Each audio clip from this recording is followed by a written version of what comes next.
Good evening to all of you. कैसे हैं आप सब? उम्मीद है आप सब बहुत अच्छे होंगे और अपने स्वास्थ्य का पूरा ध्यान रख रहे होंगे। अपने स्वास्थ्य का पूरा ध्यान रखें और इस जीवन को पूरे आनंद और खुशी के साथ जीना शुरू करें। देखिए, क्योंकि हमारे दुख तो कभी ख़त्म नहीं होंगे और ना हमारी परेशानियां कभी कम होंगी। क्योंकि क्या होता है कि हम जब एक परेशानी से निपटते हैं ना, और जिस दुख से हम गुजर रहे हैं उससे हम जब बाहर निकलते हैं, तभी दूसरी परेशानी और दूसरे दुखों का कारण जन्म ले लेता है। तो इसीलिए इस चीज को खत्म करना हमें पहले से ही आना चाहिए कि कैसी भी स्थिति हो, कैसी परिस्थिति हो, हमेशा खुश रहने की कोशिश करें।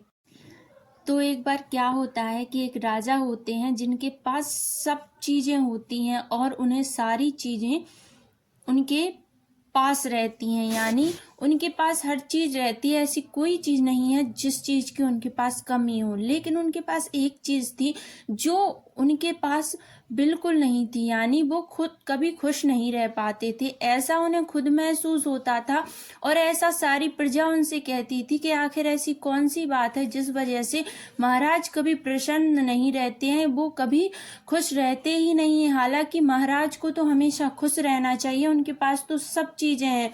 तो एक बार क्या होता है कि महाराज को भी इस चीज का बहुत बुरा लगता है। वो अंदर से सोचते हैं, आखिर मैं राजा हूँ, मैं राज करता हूँ सब सारी प्रजा पर, सारी जगह पर मैं राजा हूँ और मैं ही खुश नहीं हूँ, इसका कारण क्या हो सकता है।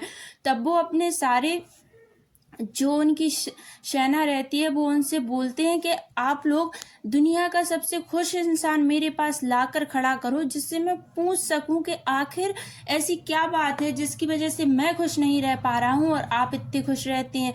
तो उनकी जो प्रजा है, जो उनके सैनिक थे, वो सब जगह ढूंढते हैं। अंत में उन्हें एक किसान मिलता है जो कि आराम से खटिया डालकर अपने खेतों में आराम कर रहा था। तो उनकी जो सेना और प्रजा रहती है उन्हें उसके पास, उस किसान को राजा के पास लेकर आती है और राजा उनसे पूछता है कि आप इतने खुश कैसे रह लेते हैं। मैंने आपके बारे में काफी सुना है और मैं आपको अभी भी देख रहा हूँ कि आपके तन पर भी कपड़े नहीं है, लेकिन आप इतने खुश क्यों हैं और किस हालात में इतने खुश हैं। बल्कि उस जगह पे मुझे देखो कि मैं सोने को साध नहीं पा रहा हूँ, इतना मेरे ऊपर लदा है, लेकिन मैं खुश नहीं हूँ। तब वो जो किसान रहता है वो कहता है, महाराज मैं अपने जो भी काम को करता हूँ वो पूरे मन से और लगन से करता हूँ, और जो भी मैं खाता हूँ उसे पूरे मन और लगन के साथ खाता हूँ। जब मैं आराम करता हूँ सारी टेंशन छोड़ के बिल्कुल आराम से अपनी नींद पे ध्यान देता हूँ, यानी मैं जो काम करता हूँ सिर्फ उस पे ध्यान देता हूँ और अपनी अंतर आत्मा से हमेशा यही कहता हूँ कि मेरे पास जो है वो पर्याप्त है और मैं उसी में बहुत खुश हूँ और हमेशा उन परमात्मा के लिए धन्यवाद देता रहता हूँ।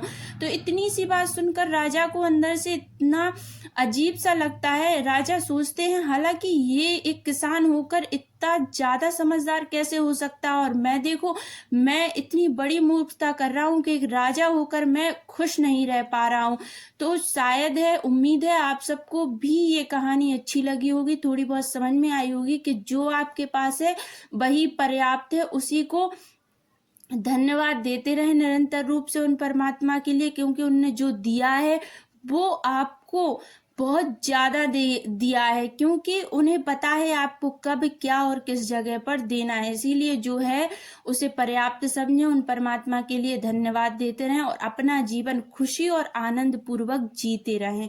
सभी का आभार, धन्यवाद, thank you so much. Video अच्छी लगी तो लाइक शेयर सब्सक्राइब जरूर से करें। ओम शांति, जय माता दी, थैंक यू सो मच।